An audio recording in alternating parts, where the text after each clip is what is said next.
et sa notification à l'intéressé, un des signataires a soutenu n'avoir jamais apposé sa signature sur la susdite et a porté plainte auprès des institutions judiciaires contre l'initiative de la pétition pour faux et usage des faux, dans la négation des dispositions réglementaires relatives des litiges opposant les députés entre eux, notamment devant la commission spéciale instituée dans ces cas précis dans notre institution et le comité des sages.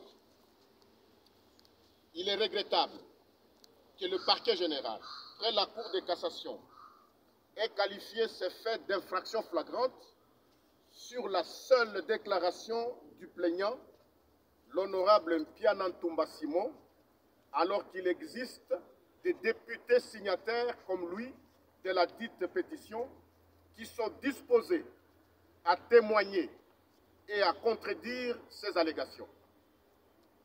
En outre, il s'y est de noter qu'il ne peut s'agir d'une infraction flagrante qui suppose une infraction qui se commet ou qui vient de se commettre. Or, il y a 10 jours entre le dépôt de la pétition et l'arrestation. Cette arrestation constitue une désolation pour notre Chambre et viole de manière intentionnelle les droits garantis aux députés nationaux par les articles 107 de la Constitution et 101 du règlement intérieur de l'Assemblée nationale qui stipule expressis verbis la détention ou la poursuite d'un député est suspendue si la Chambre dont il est membre le requiert. La suspension ne peut excéder la durée de la session en cours.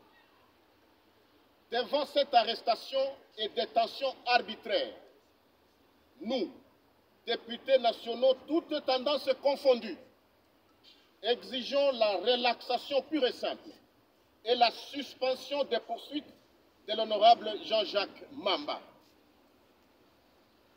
Cette arrestation illégale jette le discrédit sur notre magistrature dont les nouveaux acteurs devaient refléter le renouveau tant vanté par une praxis nouvelle et non pas par des pratiques injustes.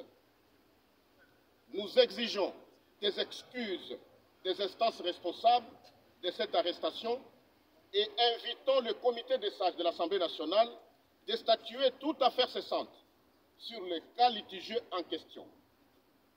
Nous rappelons que l'équilibre et la séparation des pouvoirs est un principe sacro-saint de notre démocratie moderne qui doit être respecté pour la bonne santé de notre pays.